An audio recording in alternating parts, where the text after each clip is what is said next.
At this time, we will begin questioning the witnesses, beginning with myself, followed by the ranking member, and then I'll alternate between parties. Any member wishing to be recognized should signal to the chair. I will now recognize myself for the purpose of questioning the witnesses. I will start, Mr. Dunne, with you, if I may. You mentioned that EPRS has produced an app for staff and members to easily access reports, podcasts, and other products. How often would you say that the app is used, and what advantages does the app provide for disseminating information quickly? I downloaded the app yesterday. I just checked before I came here to see if the app was available on the American Web Store. So I was able to download EPRS and see all the recent publications.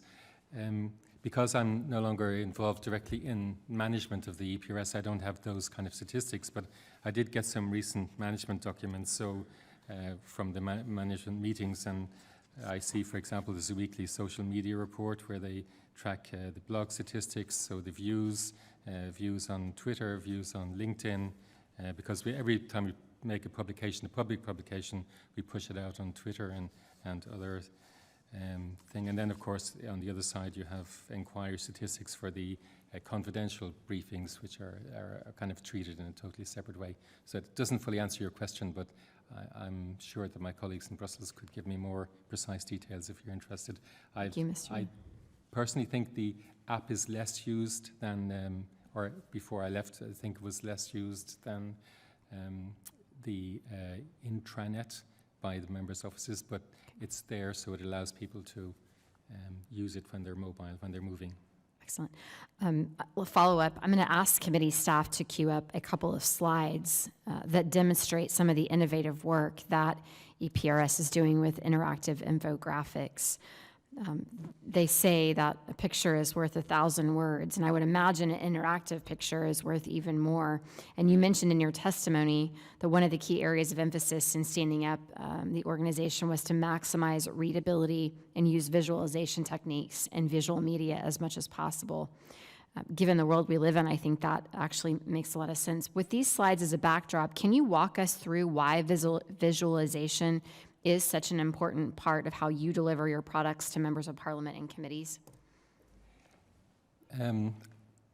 I think the visualization idea was there from the beginning.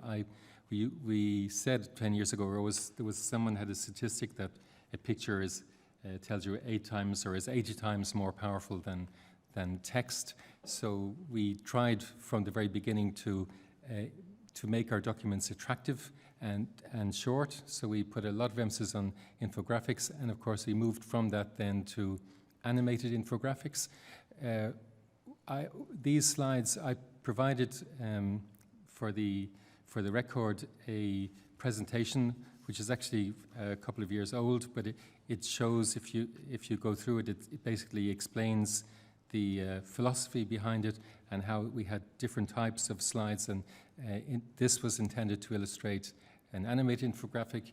This is a presentation of a 200-page study where, clicking 3 clicks will bring you to the part you're looking for.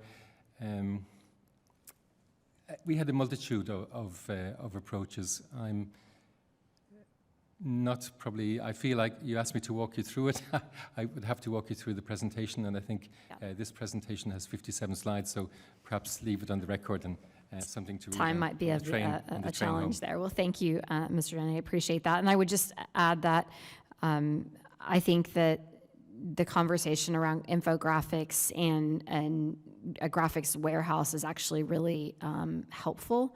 You see that with members of Congress putting out either their own infographic information that they have collaborated and created with their comms teams, or utilizing something that comes from conferences and on both sides. And so I think that we live in a day and age where that visual piece of this is incredibly important, not diminishing the importance of maybe some of these more detailed, lengthy reports, but the public's attention span has waned drastically, and so short bill summaries, like were mentioned earlier, I think tend to be a lot more interesting and of use to committees and staff and members, unless it's a more technical type of issue.